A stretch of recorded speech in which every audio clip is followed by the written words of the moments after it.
Go. Hello Nay, good morning. Nagpasalamat ko sa Ginoong kitagaan pagkagdugang lugway sa imong kinabuhi. I'm happy to know nga mag-celebrate na ka sa imong adlaw nga natawhan ugma pohon. Karon is 21 sa October. So ugma mo gyud ang birthday nimo. So happy birthday in advance Nay. And I would like to say nga ang imong tanang mga anak nag-care sa imuha and we really love you. Thank you for being always there sa panahon nga kami nagkinahanglan sa imuhang counsel, ingon nga inahan. O dako kaya ang kalipay nga nahimo ming imong mga anak, and we are so proud of you being our mother.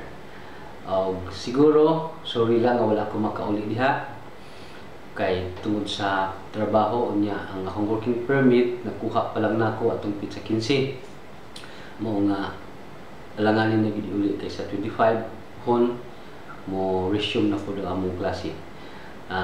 Nalipay ko nga ang akong mga umangkon siguro naatanan diha kung mga igsuon to join with your celebration aron mahimong magmalipayon ang mga okasyon o kinitanan para ni sa imuha. O maalipay pud ko nga nakabalo nga si manang naa diha. Unya I think nga si manang siguro na i-surprise nimo diha kay nagsabot mi ni manang nga naa mi something nga gi-prepare para sa imo. I know nga siya na lang siguro ang musultian na diha basta kay duha mi ana nay nga naghimo sa mao nga gift. And I'm so happy to know nga maglalampuson ang pag-celebrate.